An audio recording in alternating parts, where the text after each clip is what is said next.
Live cooking চ্যানেলে সবাইকে স্বাগত জানাই। আবার আজকে রেসিপি নিয়ে চলে এলাম। দেখো এখানে আলু দিয়ে ডিমের ঝোল আছে, সেটাই তোমাদের সঙ্গে শেয়ার করছি। আমরা সচরাচর বাড়িতে যে ডিম দিয়ে ঝোল করে খাই আলু দিয়ে, সেইটাই আজকে তোমাদের সঙ্গে শেয়ার করছি। দেখো এখানে প্রথম ডিমগুলোকে আমি সিদ্ধ করে নিয়েছি, নিয়ে ছাড়িয়ে নিয়েছি, নিয়ে একটু নুন আর হলুদ দিয়ে মাখিয়ে রাখবো মিনিট 2-3।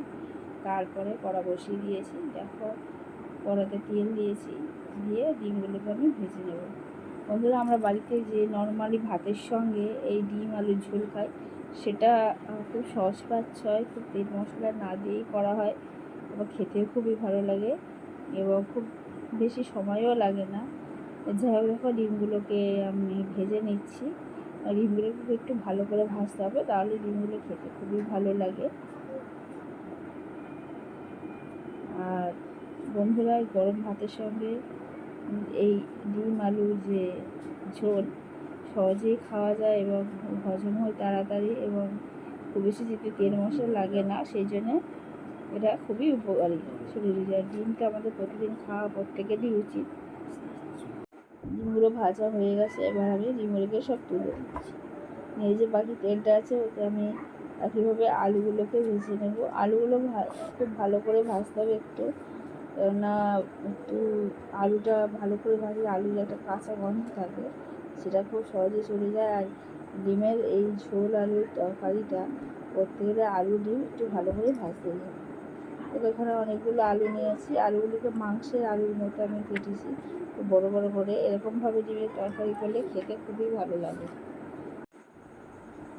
আলুগুলো দেখো ভাজা হয়ে গেছে, খুব ভালো করে ভেজে নিয়েছি। ভেজে আমি এবার আলুগুলোকে তুলে নেব। আলুগুলো তুলে নেওয়ার পরে এই যে তেলটা থাকবে, এই তেলের পুরো রান্নাটা করবো। খুব বেশি তেল মশলার দরকার নেই, কিন্তু এই আলু দিয়ে ডিমের ঝোলটা খেতে খুবই ভালো হয়।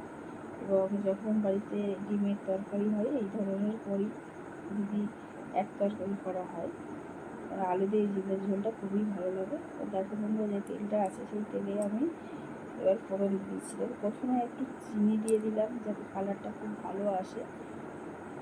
এবারে আজকে কুচিয়ে রাখা পেঁয়াজগুলোকে আমি দিয়ে দিচ্ছি।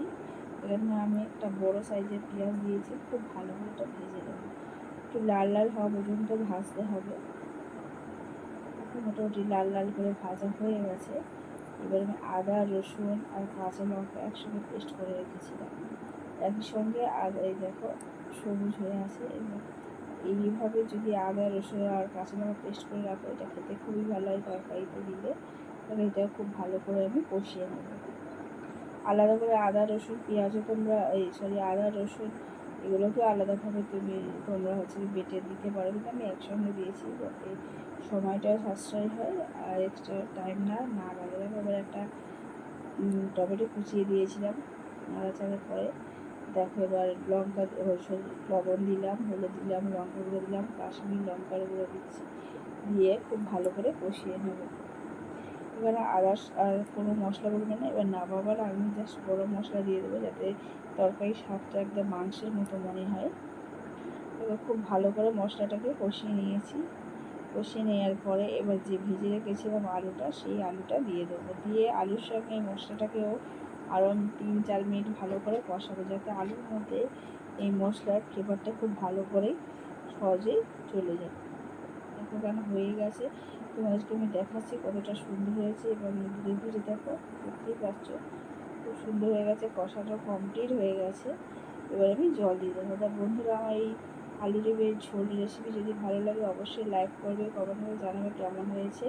আর যারা নতুন বন্ধু আছো তার চ্যানেলে যদি এসে থাকো, তাহলে যদি ভালো লাগে আমার এই রেসিপি, তাহলে অবশ্যই সাবস্ক্রাইব করে পাশে থাকবো। আর যারা ফেসবুক থেকে দেখছো তারা অবশ্যই পেজটাকে ফলো করবে।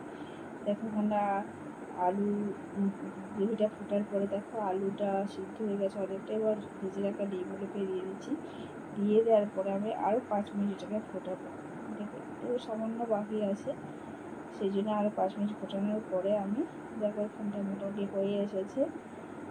আমি এবারে একদম আলুটা সিদ্ধ হয়ে গেছে, আর প্রয়োজনে বেশিক্ষণ ফোটে না, তোমাদের আমি দেখিয়ে দিচ্ছি কতটা সুন্দরভাবে হয়ে গেছে। তো বন্ধুরা, এরকমভাবে অতি অবশ্যই ডিম আলুর ঝোল করবো। দেখো হয়ে গেছে, এবার নামিয়ে নিচ্ছি। নামাবার পর আমি সামান্য গরম মশলা দিয়ে দিচ্ছি, যাতে এই ডিম আলুর ঝোলটা আরও টেস্টি হয়ে ওঠে। বন্ধুরা, আজকের এই ডিম আলুর রেসিপি এই পর্যন্ত। আবার নতুন রেসিপি নিয়ে চলে আসবো। ততক্ষণ তোমরা ভালো থেকো, সুস্থ থেকো।